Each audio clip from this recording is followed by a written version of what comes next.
तो जैसा कि लास्ट एपिसोड में हमने देखा था कि लिन का बनाया हुआ स्टैचू पूरे एकेडमी में फेमस हो गया, पर उस गैलरी के मास्टर उसे अपने एग्जीबिशन हॉल में रखना चाहते थे।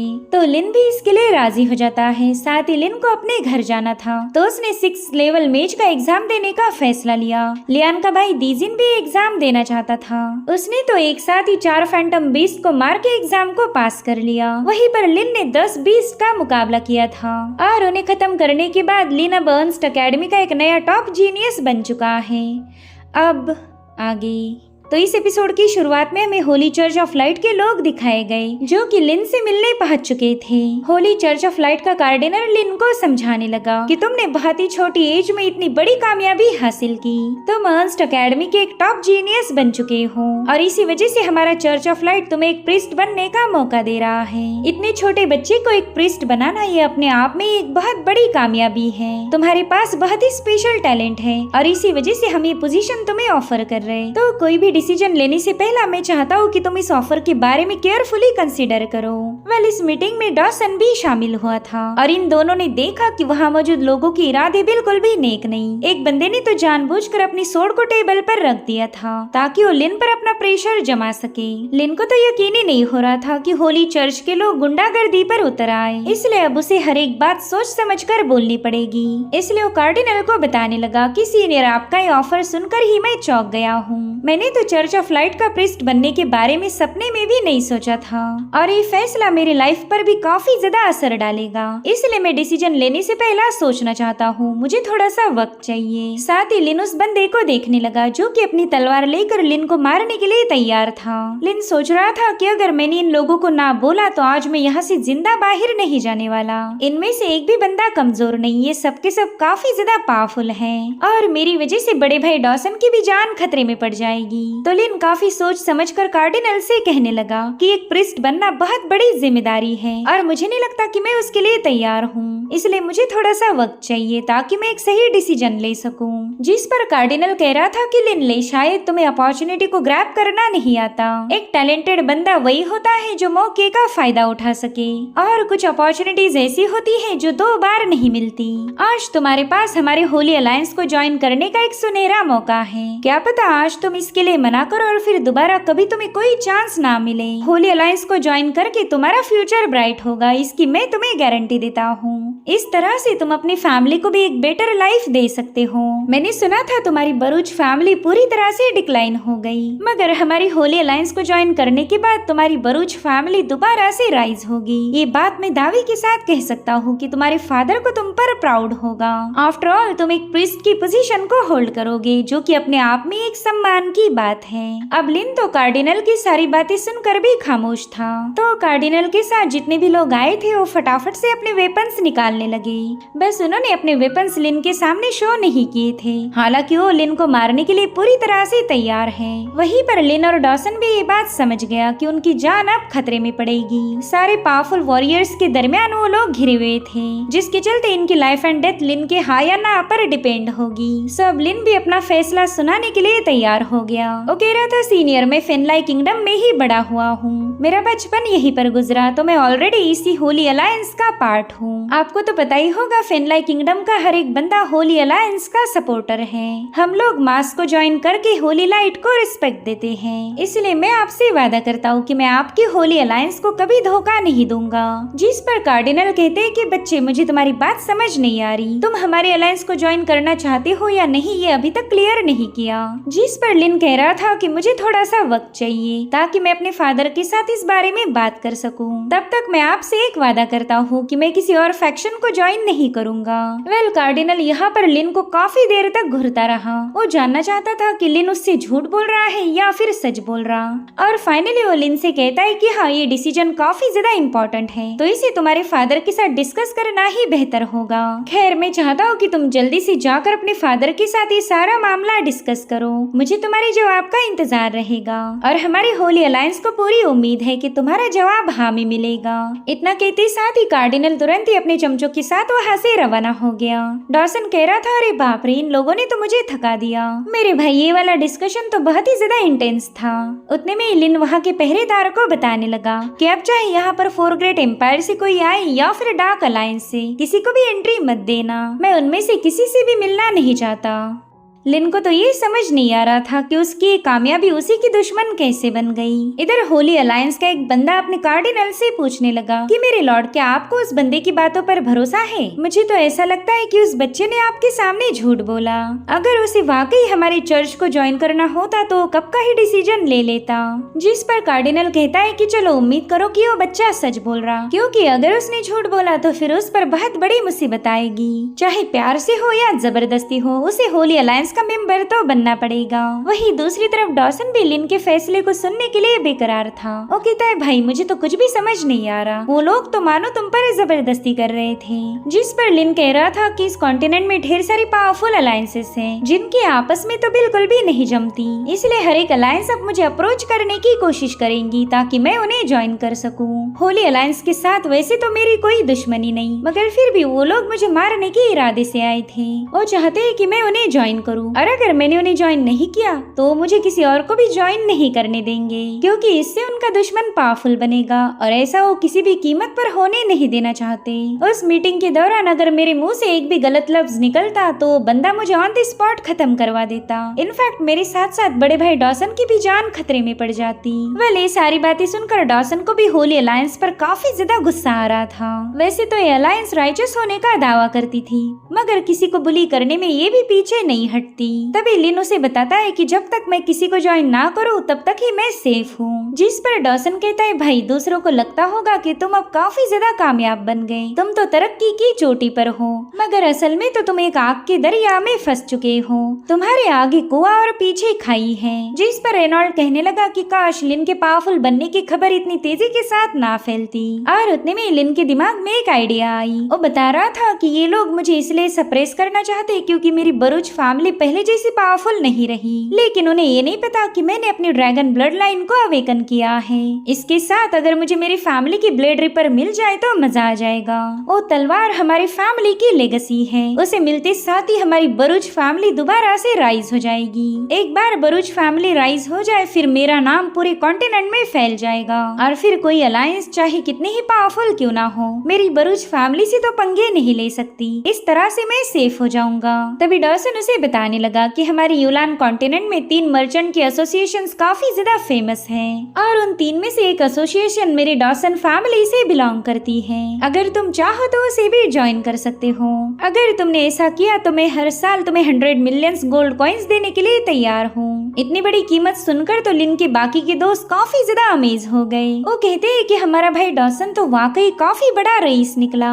इतनी बड़ी अमाउंट तो बस डॉसन फैमिली ही अफोर्ड कर सकती। हालांकि लिन ये सुनकर भी बिल्कुल खुश नहीं होता। तो डॉसन उससे कहता है कि मेरे भाई तुम फिक्र मत करो, मैं जानता हूँ कि तुम कभी मेरी अलायंस को ज्वाइन नहीं करोगे। एक्चुअली मेरी फैमिली मेरे काफी ज्यादा पीछे पड़ी थी कि मैं तुम्हें हमारी अलायंस का हिस्सा बनाऊं, लेकिन मैंने उन्हें पहले ही इनकार कर दिया क्योंकि मैं जानता था तुम्हारे अपने ही कुछ प्लान्स होंगे, तो मैं उसमें बिल्कुल भी इंटरफेयर नहीं करूंगा। आफ्टर ऑल तुम मेरे भाई हो, इतना तो मैं तुम्हारे लिए कर ही सकता। और अब हमें सीधे 3 दिनों बाद की कहानी दिखाई जाती है, जहाँ पर लिन और डॉसन एक सफर पर निकल चुके थे। डॉसन उससे कहता है कि मेरे भाई तुम काफी ज्यादा स्मार्ट हो, तुम 7वीं लेवल के मेज बन चुके हो। ये खबर तुमने जानबूझकर पूरे कॉन्टिनेंट में स्प्रेड की, और देखो तो उसका इतने जल्दी फायदा भी हो गया। काफी दिनों तक हमें ब्लेड रिपर सोर्ड के बारे में कोई इन्फॉर्मेशन नहीं मिली, लेकिन जैसे तुम्हारी पावरफुल बनने की खबर फैली, उस तलवार के बारे में क्लूज मिलना शुरू हो गए। मगर लिन तो अभी भी परेशान था। वो डॉसन से कहता है कि भाई क्या तुम्हें वाकई ऐसा लगता है कि ब्लेड रिपर मुझे दोबारा से वापस मिल सकती है? आफ्टर ऑल वो एक पुरानी लेजेंडरी सोर्ड है,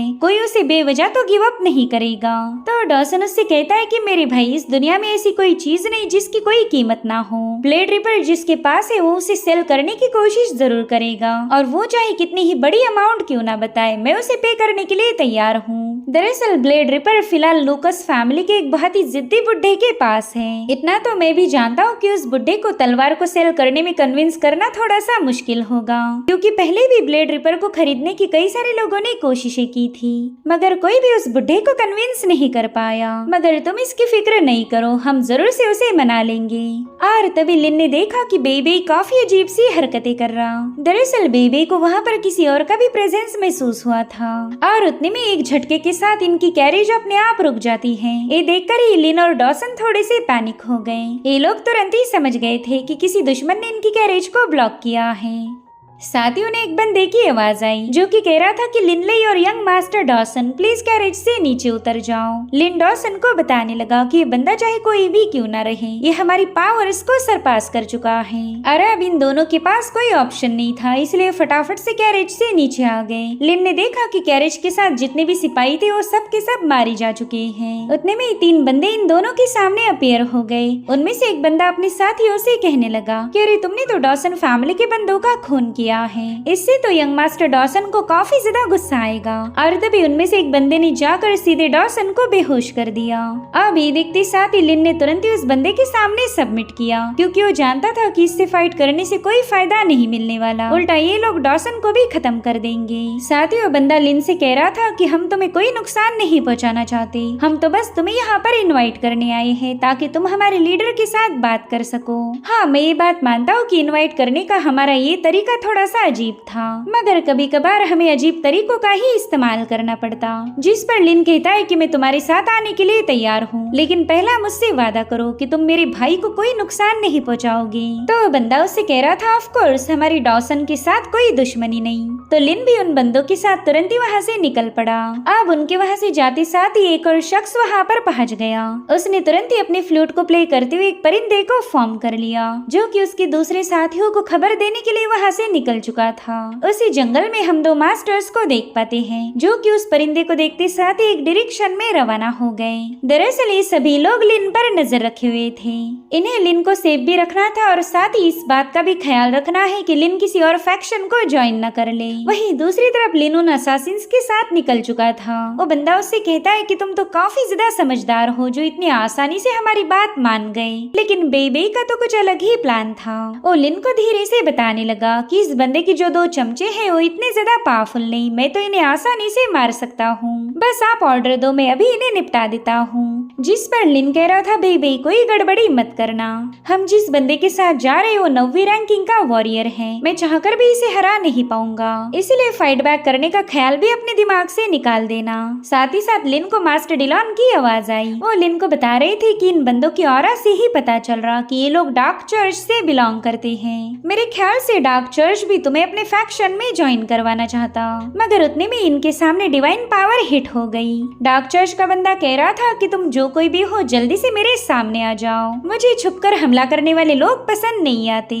और तभी उन्हें होली अलायंस के एल्डर्स की आवाज आने लगी। वो कह रहे थे कि शायद तुम डार्क चर्च के जज हो, लेकिन तुम्हारी इतनी हिम्मत कैसे हुई कि तुम होली अलायंस से पंगे लो।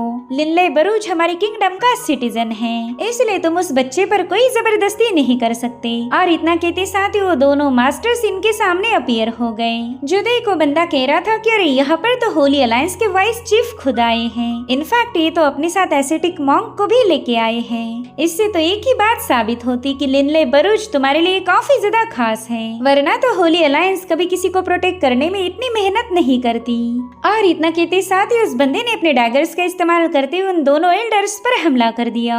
हालांकि होली अलायंस के एल्डर ने अपने डिवाइन पावर का इस्तेमाल करते हुए उन डैगर्स को तुरंत ही डिस्ट्रॉय कर दिया। साथ ही साथ उस बंदे पर अपना स्लैश अटैक भी रिलीज कर देते हैं, जो देखते साथ ही लिन ने तो खुद को बचाने के लिए फटाफट से एक बंदे को अपने सामने धर दिया, मगर वहाँ मौजूद मॉन्क ने तुरंत ही उस अटैक को डिस्ट्रॉय कर दिया। वो डार्क चर्च के साथ बेवजह पंगे लेना नहीं चाहता था। वहीं पर वाइस चीफ डार्क चर्च के बंदे से कहने लगे कि तुम मेरी पावर्स को जानते हो। पहले अटैक को तो मॉन्क ने रोक दिया, क्योंकि वो नहीं चाहते कि हमारे दरमियान बेवजह के मसले हो जाए, लेकिन वो दोबारा मेरे अटैक को नहीं रोकने वाले। तुम्हारे पास अभी भी वक्त है, जल्दी से लिन ले को आजाद करो और हम भी भी इस मसले को यहीं पर भूल जाएंगे। जिस पर डार्क चर्च का बंदा कहने लगा कि हम लिनले को कोई नुकसान पहुंचाना नहीं चाहते थे, बल्कि मैं तो उसे लेने आया था ताकि वो हमारी डार्क अलायंस को विजिट कर सके। मगर अब तुम दोनों बुड्ढों की यहाँ टपकने की वजह से हमारी मीटिंग को डिले करना पड़ेगा। मगर कोई बात नहीं, आज न कल हम लिनले के साथ मुलाकात जरूर करेंगे। साथियों, बंदा लिन को बताने लगा कि अगर तुम कभी किसी मुसीबत में फंस जाओ तो सीधे डार्क अलायंस के पास चले आना। हमारे अलायंस के दरवाजे हमेशा तुम्हारे लिए खुले रहेंगे। और इतना कहते साथियों तीनों बंदे वहाँ से गायब हो गए। खैर, उनके जाने के बाद लिन इन दोनों मास्टर्स का शुक्रिया अदा करने लगा। तो मास्टर उससे कहने लगे कि लिन, तुम एक बहुत बड़ी मुसीबत में फंस चुके हो। ऐसे ही तुम्हें न जाने कितने ही सारे लोग मिलने आएंगे, लेकिन तुम्हें सोच समझकर फैसला लेना होगा कि आखिर तुम किस अलायंस को ज्वाइन करना चाहते हो। और इतना कहते साथियों दोनों मास्टर्स तुरंत ही वहाँ से गायब हो गए। लिन कह रहा था कि होली चर्च के लोग तो हाथ धोकर मेरे पीछे पड़े हैं। मुझे तो पता ही नहीं था कि चर्च के लोग मुझे फॉलो कर रहे हैं। अब अगले सीन में हम देख पाते कि लिन डॉसन से अपनी ब्लेड रिपर के बारे में पूछने लगा। दरअसल डॉसन ने ल्यूकस फैमिली से बात की थी, मगर ल्यूकस फैमिली के जिद्दी बुड्ढे ने ब्लेड रिपर सेल करने से मना कर दिया। डॉसन उसे बताता है कि मैंने तो उस बुड्ढे के सामने काफी बड़ा ऑफर रखा था, मगर फिर भी उसने मना किया। वो कहता है कि हमें पैसों की कोई जरूरत नहीं। जिस पर लिन कह रहा था कि आज रात मैं भी उस मास्टर से मिलना चाहूंगा, हो सकता है मेरी जाने की वजह से बात बन जाए। तो डॉसन कहने लगा ठीक है, आज रात ही हम उससे मिलने जाएंगे। तब तक एक सर्वेंट आकर डॉसन को बताने लगा कि फेनलाई किंगडम से केल्विन नाम का बंदा आया है, वो लिनले से मिलना चाहता। अब केल्विन का नाम सुनते साथ ही डॉसन काफी ज्यादा चीयर अप हो गया। वो कह रहा था कि जल्दी से केल्विन को अंदर भेज दो। साथ ही वो लिन को बताने लगा कि मेरे भाई, हो सकता है कि ब्लेड रिपर तुम्हें वापस मिल जाए। जिसके बाद ये दोनों केल्विन से मिलने पहुंच गए।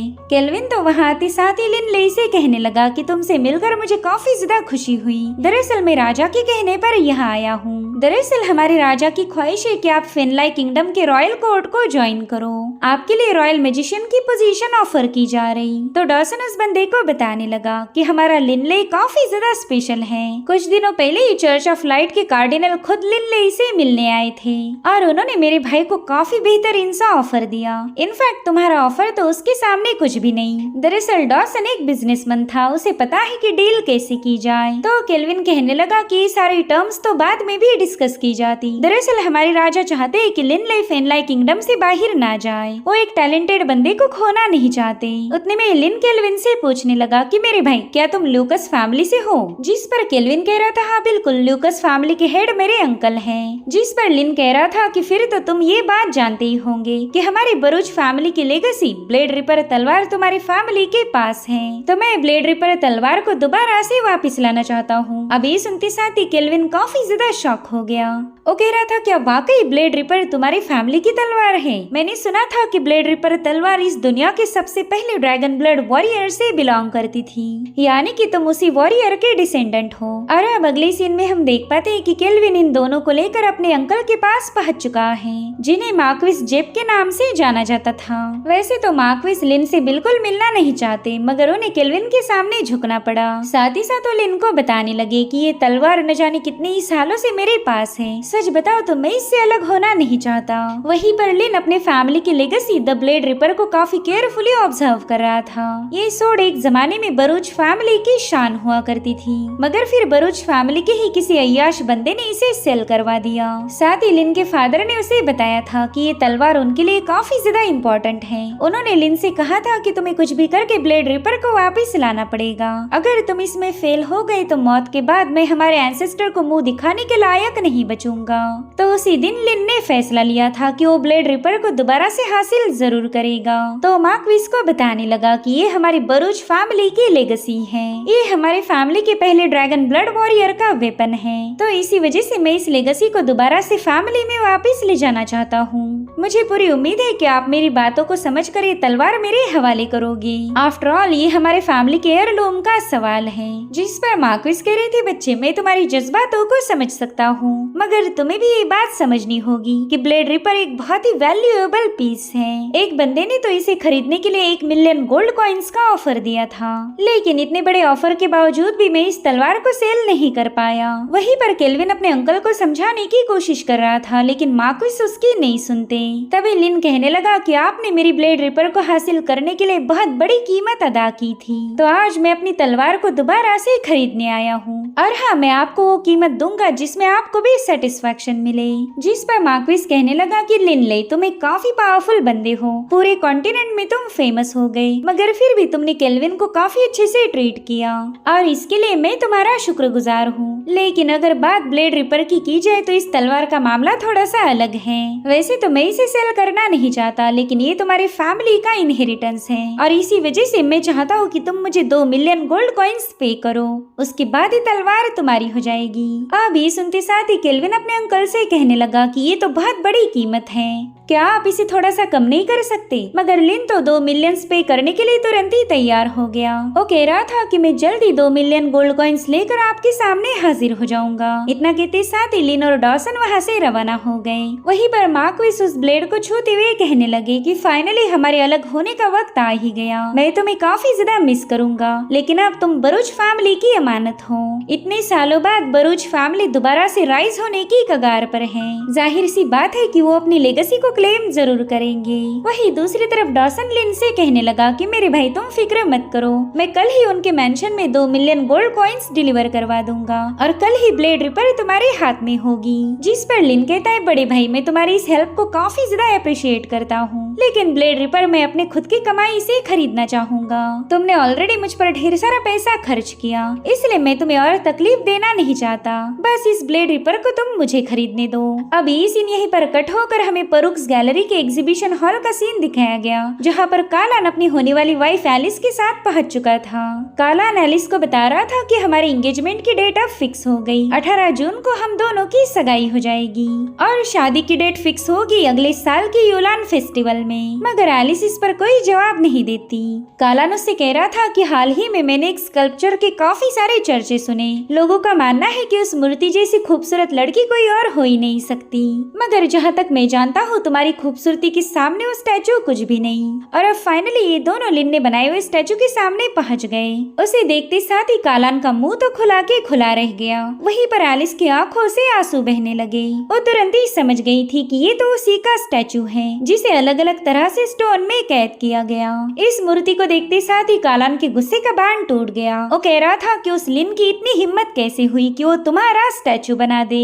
मैं उस कमीने को जिंदा नहीं छोड़ने वाला, उसने तुम्हें बदनाम किया है। उतने में वहाँ पर कई सारे लोग जमा होने लगे। वो एलिस को देखकर कहने लगे कि शायद ड्रीम अवेकन इसी बंदी का स्टैचू है। लिनले बरूच ने इसी से इंस्पायर होकर इस मूर्ति को काफ किया, मगर ये तो कालान की फियांसे है, यानी कि इसका पहले लिनले इसे चक्कर था। वेल, उनकी ये सारी बातें सुनकर एलिस काफी ज्यादा ऑफेंड हो गई और उतने में कालान उसे गुस्से में वहाँ से ले जाने लगा। वो खुद को इन लोगों के सामने और जलील नहीं करवा सकता था। अब अगले सीन में हम कालान के फादर को देख पाते, जो कि काफी ज्यादा भड़के हुए थे। वो कालान से कहने लगे कि उस शराबी की बेटी एलिस का लिनले के साथ चक्कर चल रहा था और ये बात तुम अच्छे से जानते थे, मगर फिर भी तुमने उस वाहियात लड़की के साथ शादी करने का फैसला लिया। परुक्स गैलरी में लोगों की भीड़ लगी है, वो सबके सब एलिस के स्टैचू को देखना चाहते। अगर ऐसा ही चलता रहा तो इस फेनलाइज सिटी में हमारी डेफ फैमिली की इज्जत मिट्टी में मिल जाएगी और इसी वजह से मैंने फैसला लिया कि तुम एलिस के साथ एंगेजमेंट को ब्रेक कर दोगे। मगर कालान ने इसके लिए साफ इनकार कर दिया।